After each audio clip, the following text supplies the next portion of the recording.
अमेरिकी supreme court से मिले झटके के बाद मुंबई 26/11 हमले के आरोपी तहव्वुर राणा को भारत लाने का रास्ता साफ हो गया है। राणा को भारत कब लाया जाएगा? सुप्रीम कोर्ट में दाखिल अपनी याचिका में राणा ने प्रत्यर्पण से बचने के लिए क्या दलील दी थी? राणा को भारत लाए जाने के बाद क्या होगा, बताएंगे सब कुछ आपको इस वीडियो में। नमस्कार, मेरा नाम है मेघना सचदेवा और आप मुझे देख रहे हैं लोकमत हिंदी पर।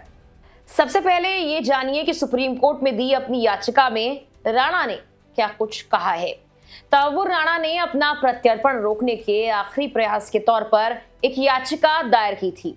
इस याचिका में कहा गया कि वो कई बीमारियों से पीड़ित है। अगर उसका प्रत्यर्पण नहीं रोका गया तो वो भारत में जीवित नहीं रह पाएगा, इसीलिए उसके प्रत्यर्पण पर इमरजेंसी रोक लगाई जाए।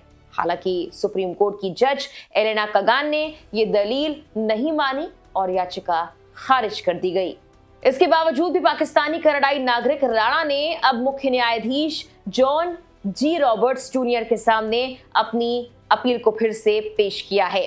अपने बचाव में राणा ने इस बार अदालत में दावा किया कि चूंकि वे पाकिस्तानी मूल का मुस्लिम और पाकिस्तानी सेना का पूर्व अधिकारी है, इसीलिए भारत में उसे प्रताड़ना झेलनी पड़ सकती है, टॉर्चर झेलना पड़ सकता है।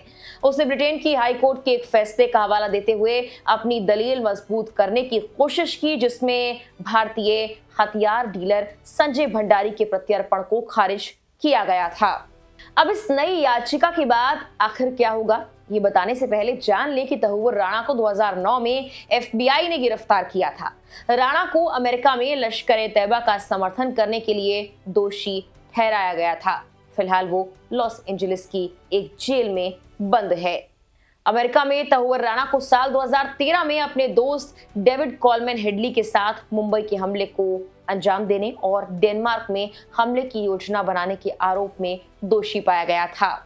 इन मामलों में तहव्वुर हुसैन राणा को अमेरिकी अदालत ने 14 साल जेल की सजा भी सुनाई थी। वहीं राणा के दोबारा प्रत्यर्पण से बचने के प्रयास की कोशिश के बीच भारतीय अधिकारियों ने क्या कुछ कहा, ये भी आपको बता देते हैं। अधिकारियों ने राणा की अपील को निरर्थक करार दिया है और कहा कि ये प्रत्यर्पण प्रक्रिया को महज कुछ वक्त के लिए ही टाल सकता है, लेकिन मार्च के अंत तक तो उसे NIA की टीम के हवाले कर ही दिया जाएगा। राणा, जो पहले पाकिस्तान सेना में डॉक्टर था, 1997 में कनाडा चला गया और वहां जाकर एक इमिग्रेशन कंसल्टेंसी कंपनी खोली। 2001 में कनाडा की नागरिकता लेने के बाद उसने अमेरिका में भी अपने कारोबार को बढ़ाया था। वो डेविड हेडली से मिला और उसका बचपन का दोस्त था, जो मुंबई हमले के मुख्य साजिशकर्ताओं में से एक था और राणा की कंपनी की आड़ में मुंबई में रेकी कर रहा था। मुंबई हमले के बाद अमेरिकी अधिकारियों ने राणा को गिरफ्तार किया था और डेनमार्क में आतंकी हमले की साजिश रचने और इसी के साथ लश्कर-ए-तैयबा की मदद करने के लिए उसे 14 साल की सजा सुनाई गई थी, जैसा कि हमने आपको बताया। वहीं हेडली को अमेरिका में अक्टूबर 2009 में गिरफ्तार किया गया था और 35 साल की सजा दी गई। अब जबकि अमेरिकी अदालतें लगातार राणा की याचिकाओं को खारिज कर रही हैं, भारत को उसके प्रत्यर्पण का इंतजार है ताकि वो मुंबई हमले के मास्टरमाइंड के खिलाफ सख्त कार्रवाई कर पाएं।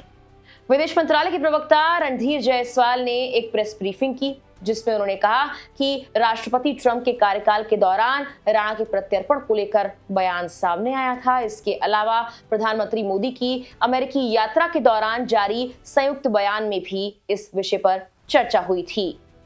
उन्होंने आगे कहा कि हम अमेरिकी सरकार के साथ मिलकर प्रत्यर्पण से जुड़ी जरूरी कानूनी औपचारिकताओं को पूरा कर रहे हैं और जल्द ही राणा को भारत लाया जाएगा। बता दें कि 26 नवंबर 2008 की रात को 10 चरमपंथियों ने मुंबई की कई इमारतों पर एक साथ हमला किया था। इस हमले में 164 लोग मारे गए थे। इस कार्रवाई में 9 आतंकवादी भी मारे गए थे। फिलहाल के लिए इस वीडियो में इतना ही।